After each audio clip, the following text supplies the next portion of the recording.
Nous sommes donc aujourd'hui lundi 16 Tammuz et nous sommes d'Avdalet de Psahim. Nous sommes donc à la 13-14e ligne appropriée. Donc maintenant, la Gemara dit, maintenant que nous avons établi Delchul Alma Otahu, puisqu'on a donc finalement trouvé une preuve et plusieurs preuves, comme quoi le Or le Rabba c'est bien le soir. Or Otahu. Alors la Gemara pose une question. Merde ben Rabbi Uda ou ben Rabbi Meir, Hamesana Solem Sheshaotul Mala. Benuvdok Beshit. Alors on m'a dit, très bien, on a dit maintenant qu'il faut rechercher la Hametz la nuit, donc le soir du 14, la veille au soir. Mais on m'a posé une question, puisque de toute façon, que ce soit selon Rabbi Uda ou que ce soit selon Rabbi Meir, on verra dans les Mishnayot après que un il dit on a le droit de manger la Hametz à la 5e heure et on brûle à la 6e. L'autre il dit non, on mange à la 4e, on profite à la 5e et on vend à la 6e. Donc tous les deux ils sont d'accord qu'on vend à la 6e, c'est-à-dire et non, un saut de la Meshé Sharon tout le mal. Donc le Hametz c'est interdit à partir de la 6e heure. Alors l'Agma a dit Benevdok Beshit. Et pourquoi on ne vérifie pas carrément à la 6e heure et c'est tout, puisque le Hametz c'est interdit qu'à partir de la 6e heure. Combien ça prend du temps? 1 heure? Ah ben 1 heure avant, on fait l'abdika. Pourquoi tu m'obliges à faire l'abdika depuis la veille au soir? D'accord? Tu vas me dire, ouais, mais quand même, les Zrizim, ils font les mitzvot plus rapidement, plus tôt dans le matin. Alors il a dit, Nevdok Messavra. Alors commence le matin. Pourquoi encore la veille au soir, le 14 au soir?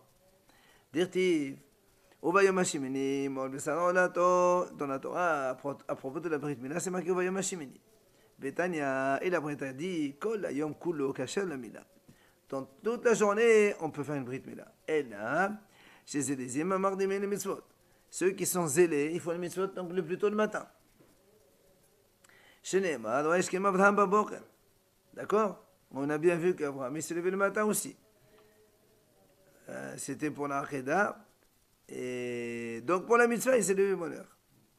Alors, pourquoi nous aussi on ne ferait pas l'abdikat Hametz ce matin, hein? Amad Abdurrahman ben Ishaq. Il dit ici deux raisons. La première, c'est que la nuit, tout le monde est chez soi. Tout le monde est rentré à la maison. Donc tout le monde va faire Abdikat Hametz. Alors que le jour, il y a des gens qui sont en train de travailler, d'autres qui sont en train de faire des courses, d'autres qui sont par-ci et par-là. Donc tout le monde n'est pas à la maison, forcément. Donc Haramim ont institué de faire Abdikat Hametz la nuit pendant le moment où tout le monde est à la maison. La deuxième raison, la lumière de la bougie, c'est valable, ça éclaire la nuit, mais ça éclaire pas le matin. Si tu mets une bougie dans la journée, ben, ça éclaire rien du tout. Alors c'est pour ça que donc, pour ces deux raisons-là, on a dit qu'il faut faire l'abdika le 14, la nuit du 14 et pas le jour. Alors le fait que justement on fait avec la bougie dans la nuit pour bien éclairer, pourquoi alors vous faites par exemple quand vous allumez la lumière alors? Pourquoi on a la lumière alors le soir? On rappelle quand même que quand on fait l'abdika Hametz, c'est pour aller chercher dans les petits coins et recoins qui ne sont pas accessibles à la lumière de chez nous. Donc quand tu vas aller dans les petits coins, même si tu as la lumière, tu ne vois pas. Pourquoi on prend la bougie, justement, c'est pour les petits coins, dans les fonds. Non, ça veut dire que le jour, par exemple, le matin, dans la journée aussi, on va aller dans les coins avec la bougie, c'est pareil. Oui, mais quand il fait jour, tu as de la lumière du jour comme ça, la bougie, elle n'éclaire pas grand-chose, même dans les petits coins. Amal Abaye, il a dit Abaye le car, c'est pour cela. Haï Sodba Medabanan. Là, un Talmid Haram, il ne commence pas un shiur dans la nuit du 13 au 14 Nissan. C'est-à-dire, dès que la nuit elle tombe, il n'a pas à faire un shiur de Torah, parce que Dilma Mashra Lishmate, on a peur qu'il soit pris dans son cours, dans son étude, et il va donc oublier complètement la mission de Gad Hametz. La Gemara a posé une question par Madame Abdurrahman ben Ishaq. On a posé une question à Abdurrahman ben Ishaq. Hamaskir bait la havero be'arba asar. Al mi livdok. Al maskir livdok. De hamada didihu ou dil ma'ala sokhir livdok de isra besutiqai. Si quelqu'un il loue un appartement à un autre monsieur, le 14 Nissan, qui doit faire la abdikat Hametz? Est-ce que c'est le loueur, puisque le Hametz il est encore à lui, ou est-ce que c'est le locataire, puisque le Hametz se trouve maintenant dans son domaine? Imagine que le propriétaire, il loue un appartement, et dans cet appartement, il a du Hametz qui lui appartient au propriétaire. Alors on dit, le 14, le soir du 14, qui ici qui va faire Birkat Hametz? Est-ce que c'est le propriétaire parce que c'est ton Hametz? Ou bien c'est le locataire parce que maintenant le terrain, il est c'est chez toi. Vraiment les deux. On n'a jamais vu qu'on fait Birkat Hametz à deux. Ah, mais c'est une situation aussi bizarre que quelqu'un te loue un appartement. Alors c'est pour ça qu'on pose la question. Avec un Hametz à lui, dedans. Alors la Gemara répond Tashma, il lui donne une réponse. Hamaskir bait la hafadou ala sukhla astuto mezouza. Il a dit voilà, on a vu quelque part, quand quelqu'un il loue un appartement à un locataire, c'est le locataire qui doit mettre sa mezouza, c'est pas le loueur, le propriétaire. Donc tu vois bien qu'ici c'est pareil. Ça disons la réponse serait que c'est le locataire qui va faire du 4 hametz. Pourquoi? Et toi tu vérifies pas s'il a rien oublié. Tu rentres toi comme ça, tu fais confiance. Non, c'est le locataire qui loue. On a répondu, c'est le locataire qui fait le petit 4 hametz. Le locataire. Donc c'est lui qui maintenant. Parce que si tu as le propriétaire, le Hametz t'appartient, tandis que là, le locataire, il va mettre la mezouza obligatoirement, le locataire. Il met la mezouza parce qu'il habite là-bas, il est obligé de mettre Et la alors? Le propriétaire lui Donc lui, aussi. c'est normal que le locataire, il fasse pour la mezouza, c'est lui qui s'occupe. Ouais. Maintenant, tandis que le Hametz, c'est le propriétaire. Donc le propriétaire, Bien c'est sûr, lui qui le doit propriétaire du faire. Hametz lui-même. Mais Il c'est lui pas appartient. mais le propriétaire, il ne peut plus accéder à l'appartement, il n'est pas chez lui maintenant. Puisqu'il a loué. Et alors quand on est locataire, il rentre pas chez nous quand il veut, le propriétaire. Alors quand même la Gemara le repose. Il dit Hatam ha'amara mishel mezouza habat hadarhi. Achamay. Il dit c'est pas du tout la même chose. Là-bas la mezouza c'est l'obligation de celui qui habite, pas de celui qui est propriétaire. Si quelqu'un il a un studio, et même s'il a pas, il a 10 studios ou 10 appartements, tant que personne n'habite dedans, il n'a pas à mettre une mezouza dedans. Donc tu peux pas m'apporter une preuve de la mezouza, ça n'a rien à voir. Achamay. Alors ici qu'est-ce qu'on fait? Ama Léo Rav Nachman ben Ishaq. Il vient répondre à Rav Nachman ben Ishaq. Tanina, nous avons étudié. Maskir bait la havedo. Celui qui loue donc un appartement à son prochain. Im aad le masal maftihot al-hana ba'asar al maskir livdo. Im misham masal maftihot ba'asar al sukhul livdo. Et c'est très simple. Si donc quelqu'un il a loué un appartement. Ça dépend, le soir du 14 Nissan, qui a les clés de l'appartement? Si les clés sont chez le locataire, c'est normal c'est à lui de faire l'abdigat hametz. Si les clés sont encore chez le propriétaire, c'est normal que c'est lui qui fait l'abdigat hametz. C'est très simple. Absolument. Comment on peut accéder à la maison? Si c'est le locataire qui a les clés, donc c'est lui. Ben, en général, avant, il n'y avait pas ça. Donc, toi, C'est si ou tu- le propriétaire ou le locataire. Donc si tu trouves le Hametz du propriétaire, tu le vends. Ou je t'avais le Non, en général, tu ne trouves pas. Tu trouves des oui, miettes. Tu trouves des miettes du hametz. Et oui, S'il est là, le propriétaire, évidemment, tu vas le lui rendre, il se débrouille avant. On a dit, Tu vas lui donner. l'appartement avec Ça- le Hametz. Je dis avec le hametz, peut-être avec le hametz qui est sale. Imagine un paquet de biscuits, un paquet de pâtes, je ne sais pas ce qu'il y a dedans. Ah, d'accord. Pas un truc à vendre, quoi. Non. Ah. Baoumine, Madame Nahman Ben Ishaq. Alors, on pose une autre question, Nahman Ben Ishaq. Hamaskir bait la havedo be'arba asar. Hazakato bado ou in hazakato bado? On m'a dit comme ça. Quand je loue un appartement le 14 maintenant, je loue le 14 le matin. Est-ce que on suppose qu'il a été vérifié hier soir ou non? Est-ce que l'arzaka, il a été vérifié ou comme quoi, donc je rentre tranquille, je fais rien? Ou bien tu me dis non, peut-être que le propriétaire n'a pas fait le Birkat Hametz et donc tu dois le vérifier toi. On vient de dire que quand tu donnes les clés, ça y est, tu es sur Très bien. autre chose. Maintenant, il l'a loué le matin, 14, T'as pas donné le les soir. clés Le matin. Ah, tu es obligé de vérifier. Mais non, la recherche du Hametz, c'est le soir, c'est pas le matin. C'est ça la différence entre maintenant et tout à l'heure. Ça, c'est une autre question. Et c'est Ça, quoi la c'est. conséquence? Et ouais, c'est ça. Les manœuvres, justement, c'est quoi, quel est ton problème? Les Shaïlés, va lui demander les questions, le propriétaire, est-ce qu'il a fait hier soir ou pas? Puisqu'il t'a donné les clés le matin. N'est-ce pas? Quand il t'a donné les clés, tu dis, monsieur, tu as fait le Birkat Hametz hier soir ou pas? Si tu dis oui, bah oui. Si tu dis non, bah vas-y toi. Ah si, pourquoi on va continuer quand même? On est devenu Israël. Chacun a l'obligation de faire. Voilà, moi aussi. Justement, je pose la question. Alors si tu te dis, s'il te dit j'ai fait, tu fais rien. Ah, pas dingue? Tu fais rien. Bien sûr que non. Comment un? Vas-y, c'est comme ça. Ok. Alors là, moi, dit, dis-les, dis-les chez vous. Le propriétaire il est parti en Amérique, il n'y a pas de téléphone. On ne sait pas, je ne sais pas. On ne peut pas savoir. Alors, le moins alors, est-ce qu'il va se casser la tête pour faire du 4 Hametz ou pas? Sûr.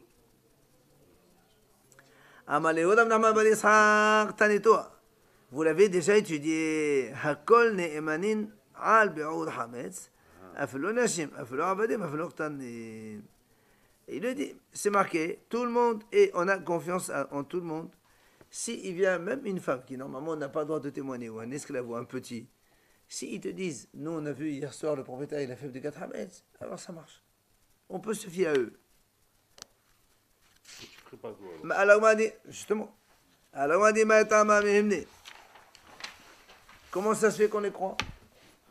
Normalement ces gens-là ils ne peuvent pas témoigner, comment tu veux les croire? Là, Mishum d'Ahzakato Badour, de Kassavan, Hakol Havalim Hemes B'Dakat Hametz. N'est-ce pas que on suppose que l'appartement il a été Ahzakato Badour, c'est-à-dire l'Ahzaka, il a donc la certitude, ou plutôt la probabilité, qu'il a été vérifié la veille. Et le témoignage est comme ça en plus, puisque nous on ne peut pas se fier à des témoignages de femmes ou d'enfants. Donc si on te dit tout le monde est, et on peut leur faire confiance, c'est que parce que certainement. Avant cela, on a comme principe comme quoi l'appartement est déjà vérifié.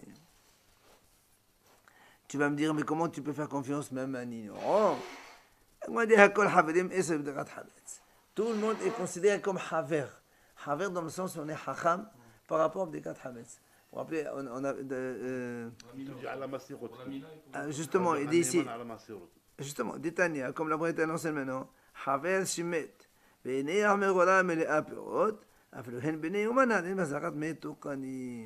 Quand on est un talmid hacham qui est niftar, et tu trouves dans son grange des caisses de fruits, même si on sait qu'il les a accueillis aujourd'hui, on suppose qu'il a déjà prélevé les dromot de Marasot. Haver, c'est un hacham. C'est-à-dire un type de confiance. Là, on fait confiance à une femme, non, c'est pas on fait confiance. On dit pas on fait confiance à une femme. On dit on croit le témoignage d'une femme. Pourquoi tu crois le témoignage d'une femme? Parce qu'on suppose que le monsieur, il a fait des 4 hametz, pratiquement sûr. La femme, c'est en plus.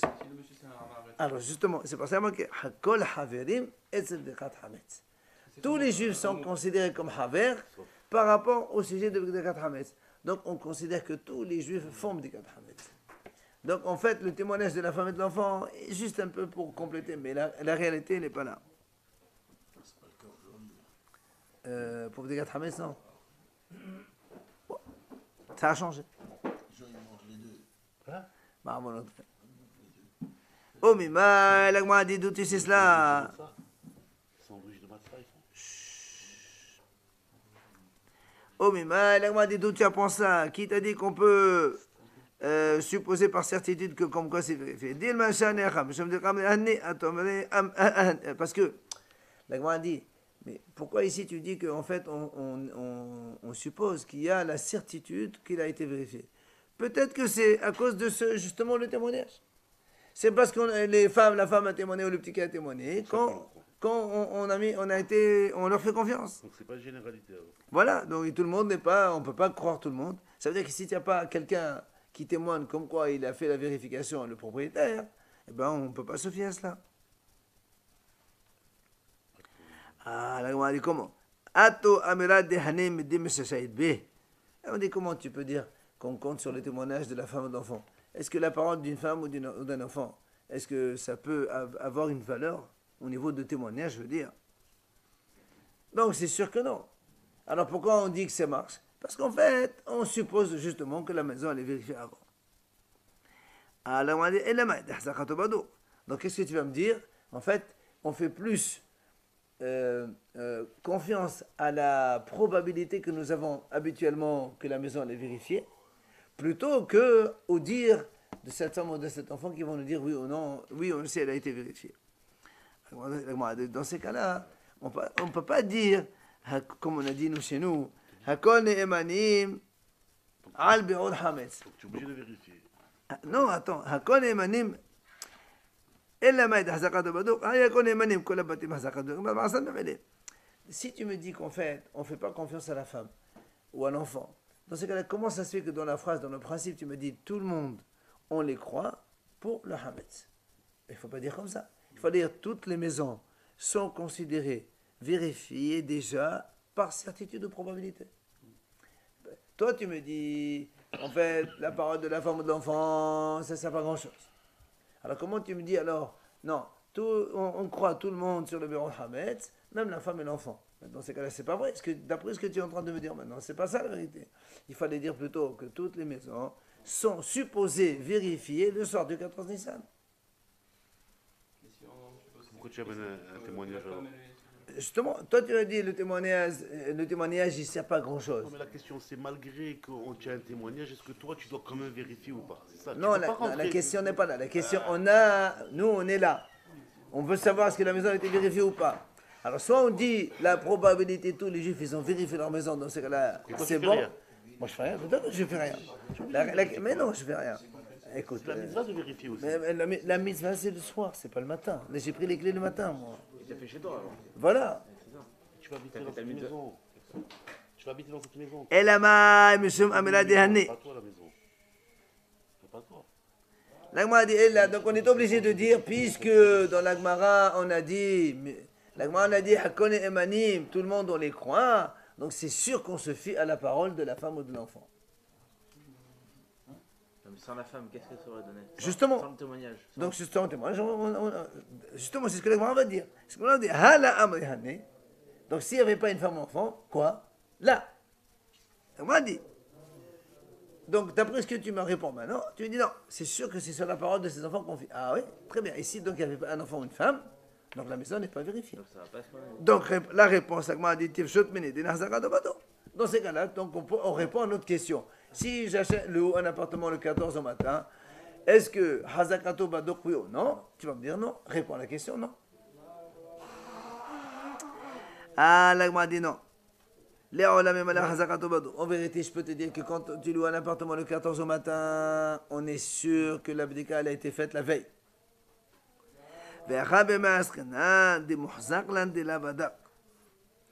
Ici, on parle d'un cas spécial. Lequel? C'est que on est muhzaq que le monsieur il n'a pas fait l'abdikat hametz. Par exemple, on a la certitude. En vérité, toutes les maisons, quand on loue le matin, c'est vérifié déjà. Mais ce cas, donc on parle de ce cas-là, nous, dans le Gemara, on parle d'un cas où le monsieur, on sait qu'il n'a pas fait l'abdikat hametz. Soit il était dans une soirée, soit il était, je ne sais pas, malade à l'hôpital, je ne sais pas, on sait. Ça, on a la certitude que le monsieur il n'a pas fait l'abdikat hametz. Et alors, et la femme ou l'enfant, ils disent, nous on l'a vérifié. C'est-à-dire, le propriétaire, on va dire le chef de famille, il n'a pas fait l'abdikat hametz. Sa femme ou ses petits-enfants, ils disent, mais nous on a fait l'abdikat hametz. Alors on fait quoi? C'est ça dont on parle. Est-ce qu'on croit ou pas?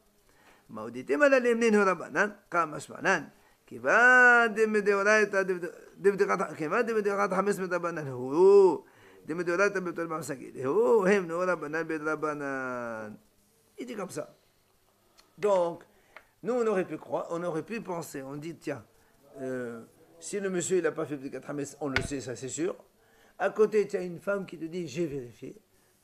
On aurait pu penser qu'on ne croit pas, puisque la femme ne peut pas témoigner, ou un enfant non plus. Quoi, la femme et l'enfant quoi? Ne peuvent pas témoigner. C'est pas un témoignage, ça. J'ai vérifié moi. Donc c'est un témoignage. C'est pas un témoignage. Si. Témoignage, elle te dit j'ai vu l'autre vérifier. Mais qu'est-ce que ça change? De dire la maison, elle est vérifiée. Tu dis, monsieur, moi j'ai vu que le monsieur ne fait pas. Quoi? On la croit la femme pour le Hametz, oui. Justement, c'est ce qu'on est en train de répondre maintenant. On aurait pu penser que de la même façon qu'une femme n'a pas le droit de témoigner, donc ici on ne va pas la croire. Il te répond que ici, étant donné que l'abdika, c'est une message des hachamim, c'est pas Minatora. Minatora, il suffit que l'homme il dise avant Pesach le bitul, quand le hamara dit qu'abechoté c'est zéro, gamin, ça y est. Minatora, la Torah dit tashbito et nishbati. L'abdikat hamed, c'est les hachamim qui l'ont rajouté. Donc comme c'est une message des hachamim, alors on la croit. Parce que les hachamim, justement, on dit que dans ce cas-là, on la croit. Mais la Comment on croix, le croit? c'est pas témoigné quand même. Mais c'est pas un témoignage, justement. Le témoignage, on ne la croit pas. Mais ici, on la croit. Voilà. C'est ça. Ça, c'est pas un témoignage. Normalement, le témoignage, la femme, on ne la croit pas. On aurait pu penser qu'ici aussi, on ne la croit pas. Alors, on te répond, ici, c'est Minatora. Et Minatora, et c'est pas Minatora, c'est des Rabbanan. Mais les Rabbanan, hachamim, on dit, on peut la croire. Non, mais on aurait pu dire comme c'est des Chachamim, on ne croit pas la femme. Au contraire. Non, comme c'est la Torah, c'est Chamour. Non, mais non. Au contraire, puisque c'est des hachamim, et les hachamim t'ont dit, monsieur, dans ce cas-là, tu la crois. Les hachamim, ils ont la force de dire oui ou. C'est-à-dire que le Rabbin, il peut faire un petit peu. S'il dit qu'il a fait, oui. Eh bien, Yaléo, l'agma pose une autre question. Hamaskir bait la havedo behzakat badou, comme ça, ou chez nos badou. Mao, mais à qui m'a gâté là. Hein? Les Haramim ont autorisé de la croire dans ce cas. Dans ce cas-là. Sinon, même Parce que c'est une mise des haramim. Mais c'était pas un témoignage. Parce que c'est une maison des haramim, justement. Parce que Hachamim ne peut pas te dire, tu sais, Menatora, tu n'as pas le droit, mais nous on peut le donner. Non, Hachamim ne peut pas faire ça. Mais comme c'est quelque chose de Hachamim, alors on les croit, c'est pas grave. Une autre question, l'Agma elle pose. Mais en règle générale, tu la crois quand même une femme quand elle te dit quelque chose? On parle pas de témoignage là. Autrement, tu la crois pas. Elle te dit j'ai acheté la viande ici. Non, je te bien crois sûr, pas. on ne parle pas de la femme de la personne. Alors. Une femme de façon générale. Les dires d'une femme dans n'importe quelle situation, c'est pas un problème. Voilà. On ne parle pas de témoignage ici. C'est à toi de croire ou pas croire, ça c'est autre chose. Alors, quelqu'un, il a loué un appartement à son prochain. Il lui a dit, monsieur, il a marqué sur le papier, la maison, elle a été déjà vérifiée. T'inquiète pas, tu rentres, tu es sûr, tranquille, vas-y. Le matin, il arrive, il trouve des hametz partout. Hein? Il trouve des hametz dans la chambre, il n'y a pas eu de gâteau hametz. Il y a une souris qui est passée ou quelque chose. Non, on parle de. Il n'y a pas eu de gâteau hametz, voilà. Alors là, moi, on pose une question. Est-ce que le monsieur, il peut revenir?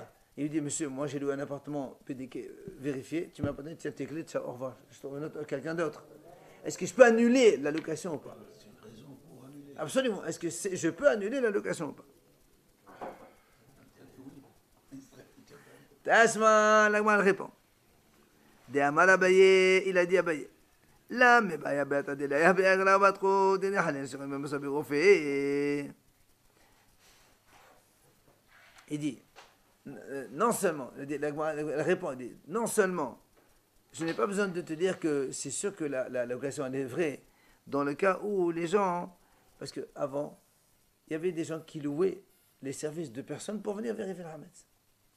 D'accord. Alors il te dit, dans le cas où on ne donne pas de salaire, et les gens ils viennent faire une mitzvot, c'est-à-dire il te fait le dikat Hametz chez toi, mitzvah.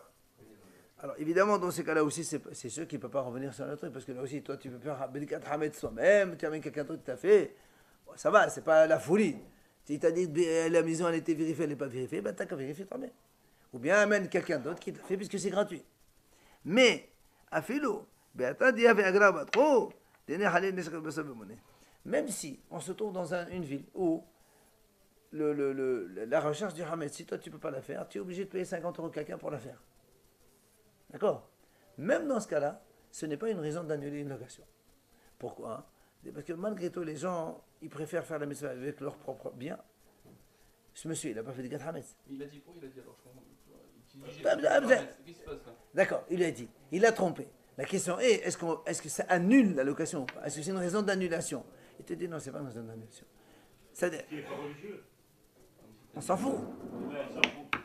Et non, justement, nous, de toute façon, on te répond que de toute façon, le monsieur, il doit faire du gâteau Hametz. Et il n'y a pas d'annulation de location, bien sûr. On s'en fout. Même s'il doit payer quelqu'un pour faire la recherche, il ne peut pas dire, ah, monsieur, non, c'était pas prévu. Et toi, tu m'as dit que c'est comme ça, j'ai déduit sur le loyer. Tu n'as rien à faire, monsieur. La location, elle est bonne.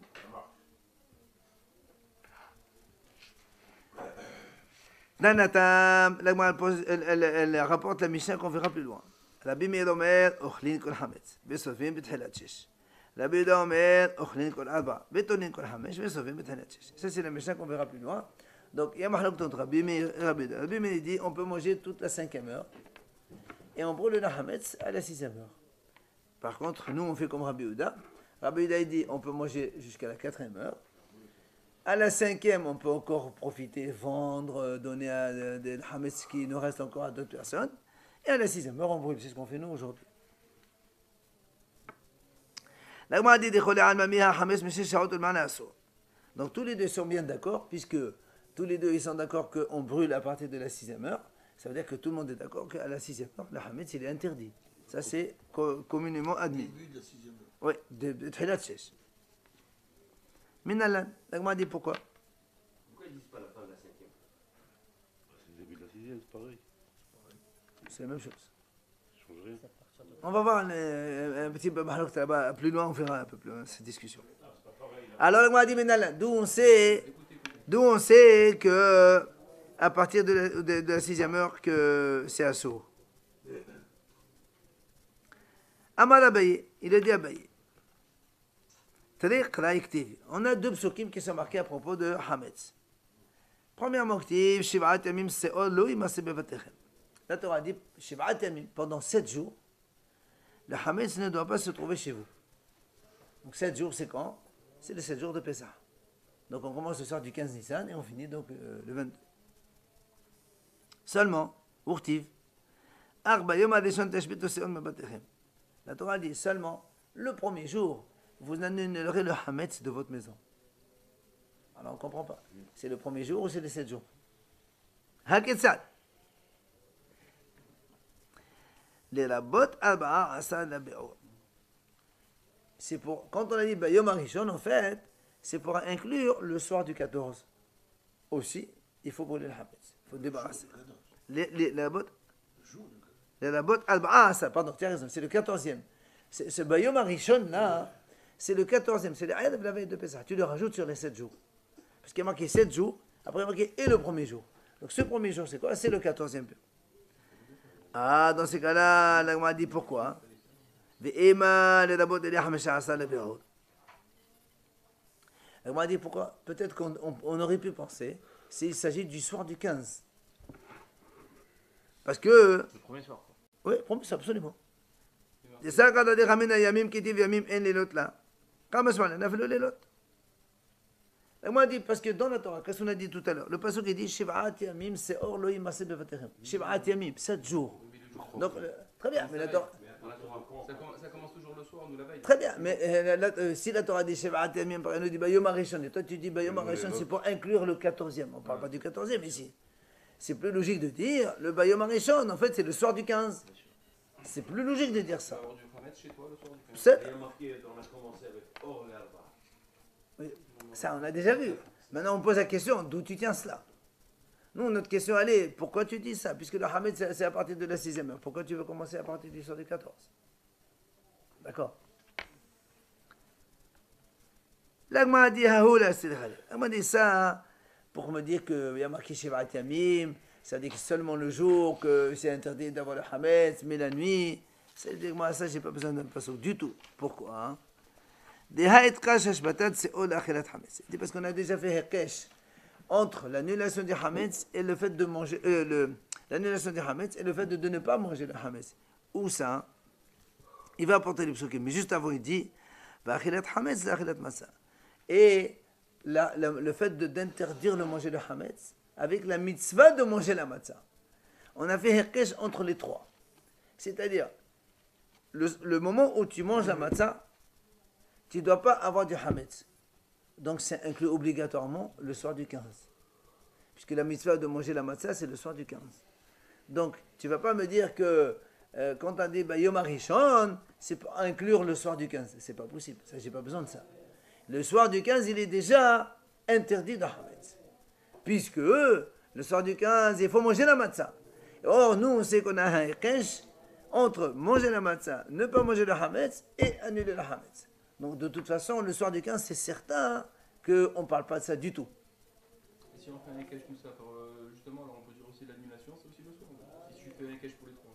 Justement. Tu vas pouvoir dire que je fais Justement. une annule alors le soir, carrément le 15. Mais non, puisque, regarde, justement, il va te montrer les psukim.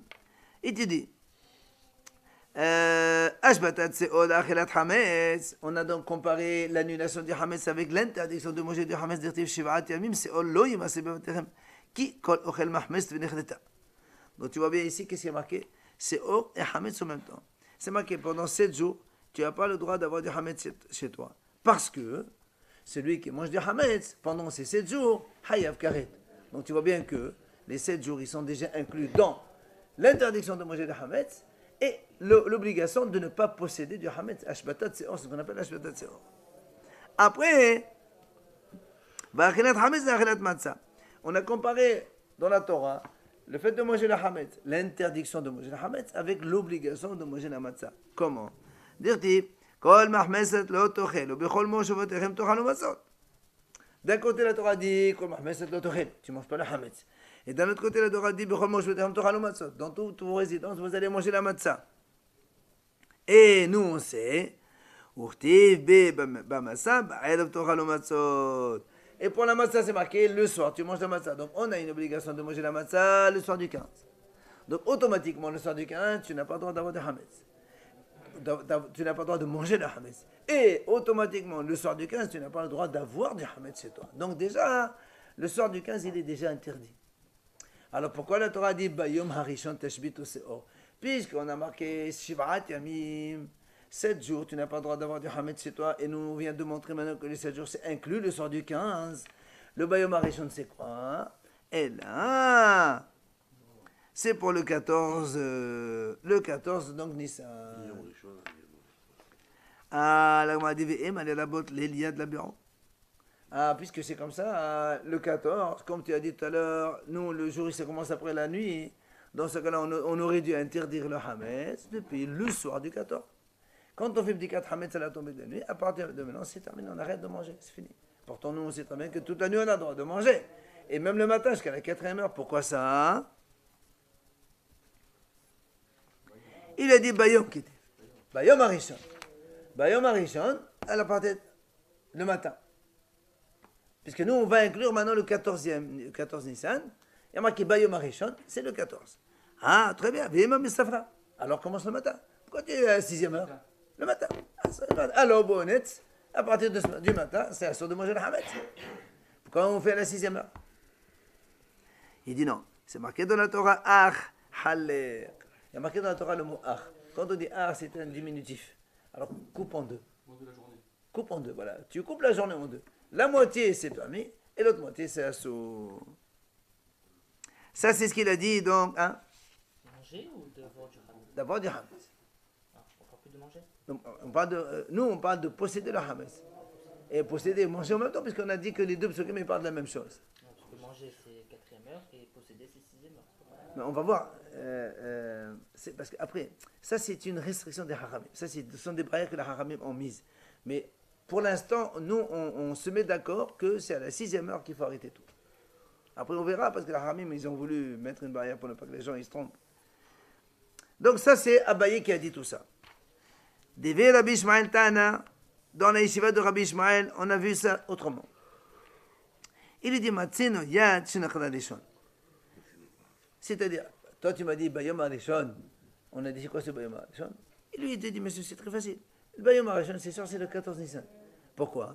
Parce qu'on a vu que le mot Rishon, la Torah l'a qualifié avec le 14. C'est marqué Badishon, Be'adbar Asadim la Hodesh. Badishon, Be'adbar Asad. Le mot Rishon, ça veut dire quoi? Ça veut dire le 14 Nissan. On peut trouver Rishon d'autre chose. Hein. Toi, tu me dis d'où tu sais. Voilà, moi je t'apporte une fois. C'est sûr que quand on me pose une question, moi j'ai une réponse. Si tu peux me contredire, bravo. Mais tu ne peux pas me dire on peut trouver autre chose. Moi j'ai trouvé ça. Rishon pour Rosh Hashanah, Ça, trouve ce que tu veux. Moi, je t'ai trouvé une réponse. Si tu peux me enlever, j'accepte. Mais tu ne peux pas me dire il y a autre chose. Autre chose. Mais bravo, toi, tu peux expliquer comme tu veux. Mais moi aussi, j'explique comme je veux. Tu me demandes une question. Moi, je dis, monsieur, voilà. Il y a marqué Bayom Harishon, c'est le 14. D'où tu sais? C'est marqué dans la Torah Badishon, Be'adbar Asadim la Hodesh. Voilà. Rav Nachman ben Yitzhak Amar, Rishon de Me'akara Mashma. La Gemara dit, Rav Nachman ben Yitzhak il dit comme ça. Rishon, quand on dit Rishon, c'est pas le premier jour, c'est le jour avant. Rishon de Me'akara Mashma. Où tu as vu ça? Parce que c'est marqué dans la Torah, de Amar Harishon Adam Tevalet. Dans le passage qui dit comme ça. Harishon Adam Tevalet, ça veut dire, est-ce que avant Adam tu es né? Qui c'est qui est né avant Adam Harishon? Personne. Donc le mot Harishon ici c'est quoi? Harishon ça veut dire ici quoi? C'est pas le premier, c'est avant. Donc là aussi, quand la Torah dit Bayom Harishon, en fait c'est avant les 7 jours. Et donc c'est le 14 Nissan, c'est avant les 7 jours. C'est des choses simples. Hein? Mais, là encore, tu peux dire ce que tu veux. Mais moi, dans la Torah, elle nous a dit Bayom Harishon. Et moi, j'ai trouvé Harishon Adam Tevalet. Je vois que le mot Rishon, ça signifie avant. Alors Bayom Harishon aussi, ça signifie avant. C'est dingue.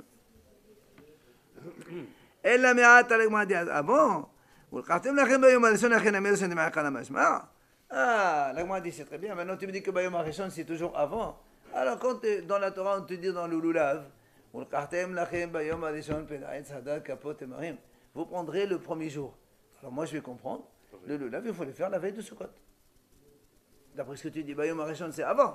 Alors je vais le faire avant. Pour que tu l'aies la veille, tu l'aies pour que tu Non, ou le Kartem lachem. Le Kartem si tu le prends dans tes mains. Bayom, là-bas il y a marqué Berishon, c'est différent. Non, chez nous il y a marqué Bayom Arishon. Mais tout à l'heure, on avait une autre- Non, ça c'est Harishon pour te montrer que le mot Harishon ça signifie avant. Chez nous, Ach Bayom Arishon, Tashbit ou Bayom, marqué Bayom Arishon. L'Agma dit non. שאני אתם דכתיבו ושמעתם לבני השם לכם 7 ימים, מה שביעי לחג, אף ראשון לחג. L'Agma dit non, c'est pas pareil. Là-bas, c'est marqué là-bas, ושמחתם. Vous vous réjouirez devant Hachem pendant 7 jours. Alors, comme il y a 7 jours de fête, il y a aussi 7 jours de lulav.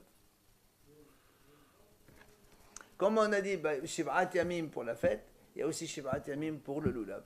Et donc, le Rishon ici, ça veut dire aussi, le premier jour et pas celui d'avant.